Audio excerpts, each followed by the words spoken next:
Hello everyone, and welcome to part 10 of What If Shatter and Dropkick were in Transformers Prime. So without further ado, let's get right to it.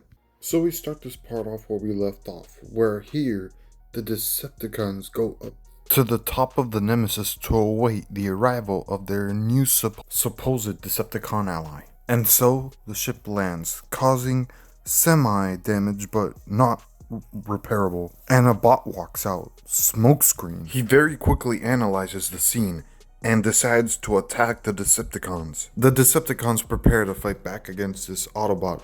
However, Shatter and Dropkick halt them, and Shatter says, "Now."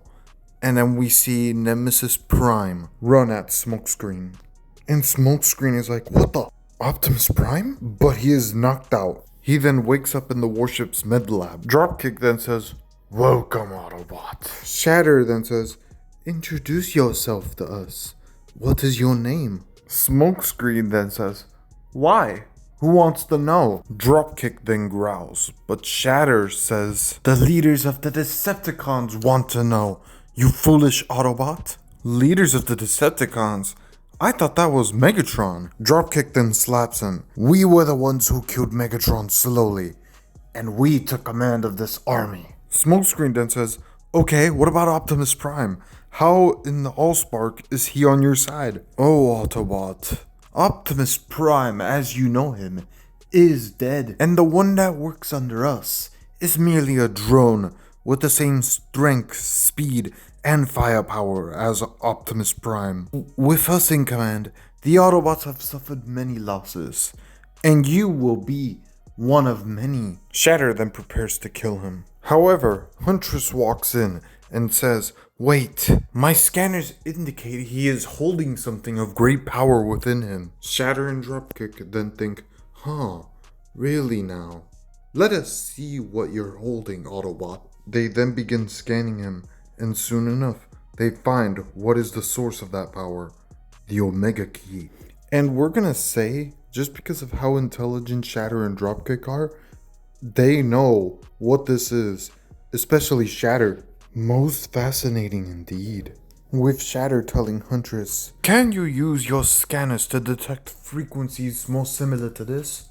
Because I sense a pattern going on." Huntress then does show, and her scanners detect 3 locations, signifying where the Omega Keys are. Smokescreen is like, "What? No, I won't allow you to get those." Shatter then says, "You are still useful, as you have one of these keys within you.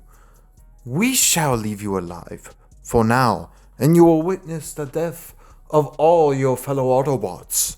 Shatter and Dropkick then command the Decepticons to swiftly go claim all of these Omega Keys. Meanwhile, we're gonna say that Cliffjumpers Prime and the Autobots do claim the Starsaber, but the Starsaber only comes online just to give Cliffjumpers Prime information about the Omega Keys being on Earth and everything, you know? So the first Omega Key is claimed by the Decepticons, since they learned of the Omega Key's existence earlier than the Autobots. And so Nemesis Prime, the drone, goes on to collect this Omega Key with no problem. As for the second key, well, Crosswise, RC, and Bumblebee do go after it, but they are greeted by Stinger, Huntress, and Nitro Zeus. Nitro Zeus and Huntress do prepare to attack them, but that is when Stinger says, "Wait, I have a little something in store for them." And he takes out the Resonance Blaster. And Stinger begins to overwhelm the Autobots, just like how Knockout did in canon. The Decepticons get this Omega Key. So now we get the Hard Shell as he faces off against Pyro and Bulkhead. Pyro and Bulkhead are putting up a pretty good fight. That is until the rest of the Insecticons come in, providing cover fire for Hard Shell, overwhelming the 2 Autobots unexpectedly, which Hard Shell is then able to get the Omega Key and get away. Back at the Autobot base, Cliffjumpers Prime and Bishop are working very hard to decode the last Omega Key coordinates so that they can keep the final one away from the Decepticons and prevent them from restoring Cybertron. And soon enough they decode it. However, an image is formed of a bot no one knows of. Meanwhile, Stinger prepares to operate on Smokescreen to remove the Omega Key from his chest. But Smokescreen kinda taps Stinger with his leg, causing the saw to redirect and cut off one of his arm restraints, and then he punches Stinger, knocking Stinger out, which he then uses his one arm to free himself from his restraints, and he runs across the Nemesis. And he's like, I gotta find a way to contact the Autobots before the Decepticons are able to go back to Cybertron and revive it. I can't let that happen. And soon enough, he finds a computer terminal. And so this is what he does. He deactivates the Decepticon warship's shielding system, and then he tries his best to locate Autobot frequencies, and he taps into it. And then at the Autobot base, Cliffjumpers Prime receives the communication, and Smokescreen is shown. To which Cliffjumpers Prime is like, wait, you're the final key? Smokescreen is like, yeah, I'm shocked about that too, but that's not the point right now. Listen to me. The Decepticons are gonna depart for Cybertron real soon. You need to get on board and stop this. I deactivated the shielding system.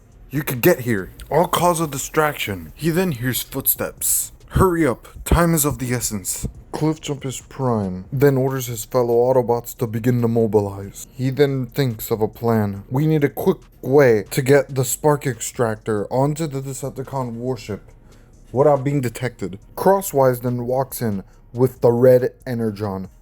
Maybe we could use this. I'll do it. I'll take the spark extractor, activate it, run, grab Smokescreen, bring him back through the ground bridge, and we'll wait for the spark extractor to take full effect on the Decepticon warship. Cliffjumpers Prime then agrees, and so they enact the plan immediately.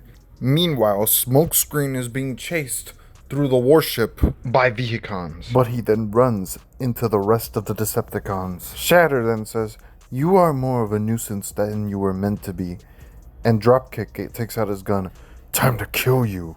Meanwhile, Crosswise is in the Decepticon fuel station, and he places down the spark extractor while in hyperspeed mode, like how Starscream was in canon. He then activates it and runs off to get Smokescreen. He ends up standing right in front of Smokescreen and Dropkick's gun, and the Decepticons are like, what? And Crosswise is like, you may want to focus on saving your own lives. And then he grabs Smokescreen. Within a second, they're gone. The spark extractor energy manages to kill off the drones, really, the Vehicons and the Insecticon drones, and the rest of the characters are really running off, but they slowly die. Hardshell dies off. Nitro Zeus, Stinger, Huntress. However, Shatter and Dropkick merely embrace their deaths, and you will know why soon. Later, the Autobots begin to gather up all their stuff and saying goodbye to their human friends as they are about to return to Cybertron. And soon enough, they take control of the Nemesis, leaving for Cybertron. Everybody is excited to return home with all 4 Omega Keys in their possession, and Smokescreen's Omega Key is removed with the Phase Shifter, and he is hereby nominated into Team Prime and as a hero.